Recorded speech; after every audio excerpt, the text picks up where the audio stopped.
kita sekitar jam 1 malam mungkin guys nih. Saya berniat untuk mendatangi salah satu dukun yang dikabarkan oleh masyarakat bahwa dukun ini membuka praktek yaitu untuk menyakiti atau menjengges atau mensihir, menyantet seseorang. Kita sudah datang alhamdulillah ini di kediaman beliau ini. Saya akan pertanyakan pada saudaraku semuanya, mohon doanya, mohon sholawatnya, semoga saya diberikan kekuatan, kemudahan di dalam membantu saudara kita ini agar mendapatkan hidayah dari Allah Subhanahu wa Ta'ala. Saudara-saudaraku semuanya, jangan lupa untuk selalu bersyukur kepada Allah. Apapun yang terjadi di dalam hidup kita, jangan pernah dijadikan sebuah beban, tapi itu adalah sebuah kenikmatan dari Allah yang harus kita jalani. Dan salawat bersalam jangan lupa selalu kita sanjungkan kepada junjungan Habibina wa Nabiyana Muhammad Sallallahu Alaihi Wasallam. Saudara-saudaraku semuanya, jangan lupa yang melihat tayangan ini untuk mensubscribe, menekan tombol abang-abang itu ya. Semoga menjadi amal ibadah saudaraku dan menjadi penyemangat untuk kami di dalam berdakwah. Ambil hikmahnya di dalam setiap apa yang kita lihat. Tidak perlu memfikirkan apapun, ambil hikmahnya saja. Semoga bisa menjadi hikmah musabah di dalam diri kita.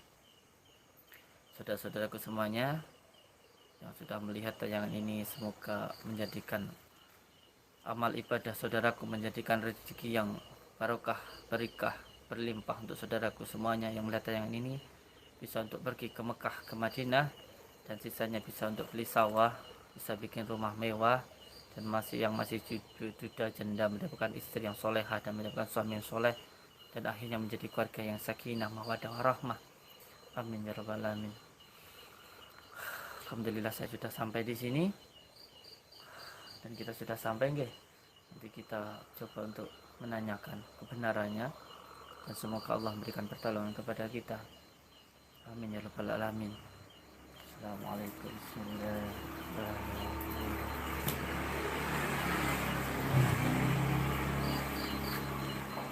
Assalamualaikum.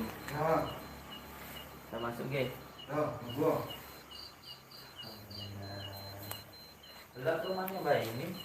Ya, orang mampu nih rumah ini. Emang suka gelap-gelapan jenengan Ya, itu aku semedi. Oh, sama kalau semedi di sini. Kalau Ya. apa di sini? Iya.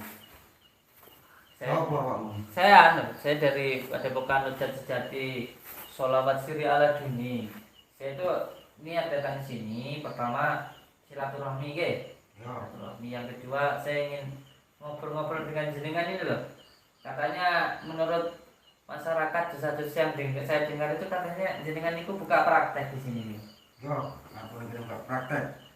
Buat prakteknya itu untuk apa nih, Pak? Kalau boleh saya tahu sebenarnya apa? Garap-garap pasien tuh. Garap-garap pasien. Ya. Kalau garap pasien itu kan biasanya kalau pasien itu kan orang sakit. Ya. Nah, sampean itu garapnya, maksud sampean itu sampean garap di mana itu? Aku mateni wong. Loh. Mateni wong. Itu berarti sampean enggak nolong orang.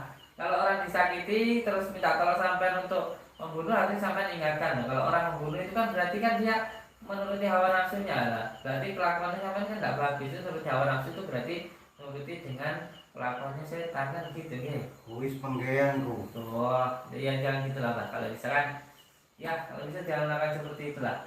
Ngomong baik-baik mawon saya pengen itu. Ini sama prakteknya di sini. Aku njero praktekku. Mau di jalan itu. Ya. Sudah lama sama di sini ini. Wis, Tamunya sama banyak itu. banyak pasienku san kene kabeh. Tiap hari ke sini banyak. Yo, akeh pasienku. Saya boleh lihat. Yo, tunggu. Kok kayak gitu maksudnya. Pasiennya lucu, minta hal-hal yang buruk-buruk kan dilayani gitu ya.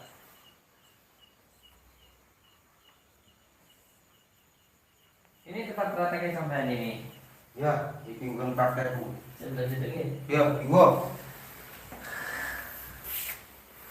Sudah lama saya praktek ini, Pak. Wis, aku kan biyen wis nglakoni iki golek sandang pangan liwat iki. Kan cari makan dari sini. Iya. Emang bisa dibayar berapa untuk apa namanya melayani pasiennya sampean itu? Uang saya 10 juta. Satu orang 10 juta. Iya. Sampai dibayar itu nggih. Iya, itu paling cilik ya 1 Paling juta cilik. itu. Itu biasanya disuruh ngapain aja Mbak biasanya Mbak?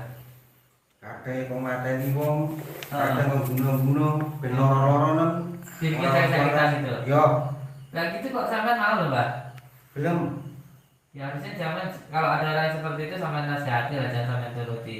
Jangan mentang-mentang kita itu punya ilmu dan mentang-mentang kita itu punya kemampuan malah kita melakukan kejahatan ini berarti sama menjalani seseorang gitu loh. Harus sama jangan melakukan seperti itu gitu. Nah terus ini medianya kok aneh-aneh loh Pak medianya Pak. Yo, aku mlepokne paku ning awake wong tak leboni kabeh. Paku sampai masukin ke perut orang. Yo, Dengan sarana apa itu Pak? dengan sarana ilmuku. Terus ilmu sampai itu pasti yang digunakan itu jin gitu. Yo, Sampai gunakan jin nanti sampai juga nanti akan disuruh oleh jin itu sampai nanti bakal ya sengsara gitu loh. ora kabeh jin manut aku. Bolong Ya kabeh. sekarang manut karena sampai sebenarnya juga diperbudak oleh jin itu. Jin itu sebenarnya menurut sama sampean dan nanti sampai juga disuruh-suruh di sana nanti gitu loh. Itu sudah aku yakin gitu loh, Mbak. Jangan seperti itu loh. Ora sang roh awakmu. Loh, saya bukannya saya tahu, tetapi dari pelajaran Al-Qur'an, dari Al-Fatih semua yang saya pelajari, orang yang menggunakan jin itu mati juga nanti akan disiksa sama jin, disuruh sama jin. Wis sama Al-Qur'an Muhammad apa itu Al-Qur'an benar. Ya makanya itu sampai kalau nggak tahu saya beritahu gitu loh. Udah, uripku yang ini tak lakoni apa enake. Saya minta gini loh, Mbak. Jangan melakukan hal yang seperti itu, apalagi sampai seperti ini loh. Ini sampai gunakan untuk apa namanya? Nyakitin orang, nyakit orang. Ini kalau dimasukkan dalam perut orang ya sakit gitu loh. Ora sampe urusanku, nyapa buat kuwi. Ya ini apa loh kayak gini nih, digunakan seperti apa ini gitu. Kowe nek ora sampe melu-melu kuwi urusanku. Ini apa kayak gini dia? Masya Allah, buat apa seperti ini ya? Apa Gus? Sedih juga kowe kan. Ini apa kayak gini nih? Seperti ini apa loh ya? Ora usah nanya duwe kuwi rasa mau tak api Apa kabeh. ini? Ini apa ini? Ini jalan aku. Ini loh. Ora usah kabeh Loh, kabeh. ya kayak gini tuh buat saya kayak mainan anak kecil buat ini Pak. Ada gunanya kayak gini nih. Apa kowe jajal aku kowe kok iso dolan kuwi barang. Gunakan ilmu sampean, kekuatan sampean yang paling sakti, gunakan. Sampean kalau saya nasihati nggak bisa, sampai kayak gini dimasukkan ke tubuh orang. Sampai kalau gunakan semua ilmu sampean kalau sampean mau mencoba saya, enggak apa-apa. Karepmu apa dolan ngomong barang? Ya karena sampean melakukan hal yang nggak buruk, saya pengen sampean jangan mengotori spiritualis yang ada di Indonesia ini sampean buat melakukan kejahatan. Ini sampean berarti salah jalur sampean ini. Aku ora ngotori. Sampean melakukan spiritual kayak gini, sampean Ora tidak. ngotori. Karepmu piye? Kalau sampean tidak mau coba silakan coba, enggak apa-apa. Sampean mau coba dah silakan, enggak apa-apa. Ayo gunakan ilmu yang sampean Terus aku, Monggo. apa bertanggung jawab iki. Silakan, saya mati sahid saya. Silakan, sampean mau coba gimana? Monggo. Yo, tak tok ilmu. Bismillahirrahmanirrahim. Allahumma salli wa sallim wa barik ala sayyidina Muhammadin nur zati wa siri sari fi sayyidil asma'i wa sifati wa ala alihi wa sahbihi wa sallim. Allahumma salli wa sallim wa barik ala sayyidina Muhammadin zati wa siri sari fi asma'i wa sifati wa ala alihi wa sahbihi. Allahumma salli wa sallim wa barik Allahumma salli wa sallim wa barik ala sayyidina Muhammadin wa jazaa wa sirri fi sallallahu alaihi wasallam. Katanya sakti mandraguna. Itu gelebrak guys. Tidak ada apa-apanya. Itu ilmu jin dibangga-banggakan itu mau jadi apa gitu. Ini di rumah ini sendiri kayaknya dukun ini ya. Gelebrak kan. Gelebrak ini malah kecil kan. Mati gimana ini? Duh. Ini apa yang digunakan ini penyakitin orang ini? Insyaallah. Bah, tuh kan, sadar kan? Bah, sadar ada Sayyidina Muhammad wa ala alihi. Bah, sadar Muhammad. Wes sampean cek rasa sakti apa ndak sampean iki? Rasa sakti ndak sampean cek? Orang lakoni ini nih ya. Jadi sampean mulai saiki aja Ojo ngotori spiritual Indonesia karo kelakuan sampai sing iki ya. Ojo ngotori ilmu-ilmu sing apik kalau lumure awake dhewe malah rusak nggih nyakiti wong iki ya. Piye rasane awake sampean iki? Panas sih. Niki terpaksa kula cabut ilmu sampai. Ampun Ustaz. Jangan baleni ngene ya. Iki kabeh tak gawa ya. Nggih. Ampun Ustaz. Jangan sampai ngene kene. Ampun. Wes sesuk tepat wes jangan ngakoni ngene ya. Ustaz. Ampun. Wes enggak apa-apa wes. Allahumma sholli ala Muhammad. Wes enggak apa-apa wes. Wes enggak apa-apa. Wes enggak panas wes enggak apa-apa. Jangan ngakoni ngene ya. Nggih. Sholli ala Muhammad. Ini apa gini-gini digunakan ini? Boten ngakoni malih nggih. Janji nggih. Wes aja belajar ini nek. Nggih Ustaz. Bisa meneng lakoni kok genti kita lapone ning awakmu pakune nggo ya. Ustaz. Wis tak tukun adalah coba. Nggih. Oh, pakai gini kan. Gini tuh dong. Apa gitu? Ampun Ustaz. Ampun. Masalah Muhammad. Sudah ada apa lagi? Tobatan saudara. Nggih. Tobat yang benar. Nggih. Sampai saya minta sekarang untuk janji nggih. Demi Allah ya. Nggih. Demi Allah sampean. Nggih. Demi Rasulullah. Nggih. Kalau melakukan seperti ini anak putu sampean semuanya akan sengsara. Demi Allah saya katakan dulu. Demi Allah. Sampai kalau melakukan semua ini terurus anak putu sampean bakal sengsara nggih, sampean celaka nggih. Demi Allah nggih. Demi Allah. Sampean saya maca syahadat. Bismillahirrahmanirrahim. Asyhadu alla ilaha illallah wa asyhadu anna Muhammad dan Rasulullah. Sampeyan saksi nggih Gusti Allah hanya satu nggih. Nabi Muhammad sallallahu nggih. Allahumma shalli ala Muhammad wa ala ali sayyidina Muhammad. Allahu akbar. Pun saniki sampean ingat kata-kata saya, kalau sampean berbuat baik, kebaikan itu untuk sampean sendiri. Kalau sampean berbuat buruk, nanti juga keburukan itu akan menimpa sampean sendiri. Paham nggih? Ingat apa yang kita lakukan akan kita panen semuanya, nggih.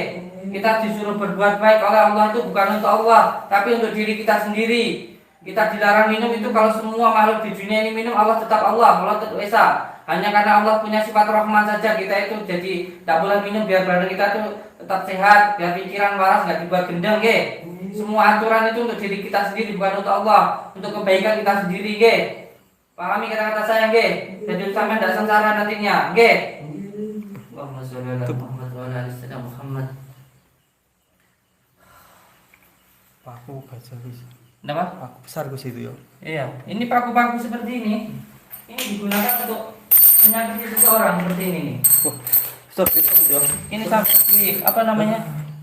Seperti ini nih, dipasukan ke tubuh orang ini. Masya Allah lah. Seperti ini loh, kayak gini nih coba. Masya Allah, seperti ini dimasukkan ke tubuh orang. Padahal apa loh buat saya ya Allah. Ini mah kalau di dalam apa namanya pondok pesantren di tempat kita itu ini ilmu kanuragan seperti ini tuh ilmu-ilmu seperti ini hanya permainan anak kecil. Itu aja kok sudah zalim menyakiti orang lain. Bagaimana kalau sama Allah diberikan kelebihan yang lebih? Mau jadi apa coba? Allahumma sholli ala Muhammad wa ala ali sayyidina Muhammad. Semoga insyaallah Allahu akbar la haula wala quwwata illa billahil azim. Semoga saja beliau setelah ini benar-benar bertobat dan tidak melakukan perbuatan seperti ini, nggih. Karena seperti ini punya kemampuan sedikit pada akhirnya apa? Merusak nama sebuah ilmu dari leluhur kita, merusak nama baik sebuah spiritual yang harusnya digunakan untuk menolong orang, tapi malah menjalimi seseorang. Seperti halnya seorang yang mempunyai golok harusnya bisa digunakan untuk membantu seseorang, bisa untuk memotong kayu, bisa untuk hal yang baik-baik, tapi malah digunakan untuk punya senjata untuk menyakiti orang lain. Jadi hati-hati memang ketika seseorang itu mempunyai sebuah keilmuan atau sebuah kemampuan, kalau belum akidahnya belum kuat, maka itu sangat berbahaya gitu loh. Makanya kita itu kalau di dalam pondok pesantren diajarkan untuk selalu belajar untuk berpuasa, menekan nafsu lawamah, supiyah, amarah di dalam diri kita agar apa? Ketika kita punya kemampuan sedikit saja, biar tidak kuasai oleh nafsu. Karena apa? Karena agar kita itu benar-benar menjadi manusia yang sejati. Manusia yang sejati itu bukan berarti manusia yang sempurna itu sempurna apa adanya, bukan. Tapi sempurna karena kita sempurnakan. Sempurna karena kita mampu untuk mengendalikan nafsu kita dengan akal kita. Karena kita dikatakan manusia yang sempurna itu karena apa? Karena kita itu diberikan nafsu dan juga akal. Sedangkan malaikat hanya diberikan akal tapi tidak diberikan nafsu. Sedangkan hewan diberikan nafsu tapi tidak diberikan akal. Sedangkan kita diberikan akal dan juga diberikan nafsu. Maka kita disebut dengan manusia yang sempurna. Maka oleh sebab itu kalau kita benar-benar menjadi manusia yang sejati, maka kelakuan kita benar-benar manusia, bukan kelakuan kita seperti binatang. Karena apa? Kalau sampai pikiran kita dikendalikan oleh nafsu, maka kita akan lebih hina dari binatang. Semoga saudaraku semuanya yang melihat tayangan ini bisa mengambil hikmahnya dan bisa menjadi manusia yang sejati. Pada akhirnya dunia dan seisinya semuanya akan menjadi khodam atau pembantu untuk kita. Jadi bukan kita yang menjadi pembantu untuk dunia. Allah menciptakan semua yang ada di dunia ini untuk menjadi pembantu kepada kita. Asalkan kita benar-benar menjadi manusia yang sejati, dunia dan isinya insya Allah semuanya akan mudah untuk kita dapatkan. Seperti halnya gula, dia tidak perlu mencari semut, maka semut akan datang dan mencari gula itu.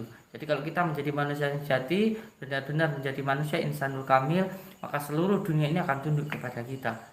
Yang terpenting kita mampu menekan nafsu lawamah sufiyah amarah di dalam diri kita hingga kita benar-benar menjadi manusia yang sejati. Saudara-saudaraku semuanya, alhamdulillah berkah doa dari saudaraku semuanya, berkah dari sholawat yang jenengan baca, dan Pak insya Allah saya ucapkan terima kasih kepada semuanya. Semoga kita semua selalu dalam lindungan Allah Subhanahu wa taala. Alhamdulillah pembangunan Padepokan sudah hampir selesai dan saya ucapkan terima kasih kepada semuanya yang sudah membantu. Alhamdulillah, syukur ya salam. Alhamdulillah, semoga semua yang melihat tayangan ini bisa men-share, bisa diambil hikmahnya, dan ingat, jangan pernah takut dengan dukun santet. Jangan pernah takut dengan santet, saya katakan. Jangan pernah takut dengan santet. Karena apa? Karena kegaiban itu hanya seperti angin. Apabila kita itu seperti gelas, apabila gelas itu berisi dengan air, maka angin tidak akan bisa masuk. Maka apabila kita berisi dengan zikirullah, maka tidak akan bisa kita disakiti oleh hal-hal yang bersifat kegaiban yang syirik seperti ini. Ingat, kita jangan takut. Kalau kita tidak takut, maka sana akan lemah. Tapi kalau kita takut, sana akan kuat. Maka kuatkan hati kita, akidah kita dengan selalu menyebut asma Allah, dengan selalu menjalankan segala perintahnya dan menjauhi segala larangannya. Alhamdulillah, syukurnya salam. Alhamdulillah, insyaallah guys sudah bertobat guys. Ilmunya sudah saya cabut dan beliau sudah kembali bersyahadat, dan insyaallah nanti akan selalu kita bimbing dan selalu kita pantau nggih, agar tidak sampai menyakiti orang-orang lain nggih. Insyaallah demi Allah saya rela mati asalkan tidak banyak orang-orang yang menjadi korban nggih. Alhamdulillah segala pertolongan dari Allah, tidak ada upaya, tidak ada kekuatan dari Allah. Kita hidup karena kita dihidupkan oleh Allah, kita hidup karena ada yang menghidupi, maka kita harus berserah diri kepada Allah. Wabillahi taufiq wal hidayah. Assalamualaikum warahmatullahi wabarakatuh.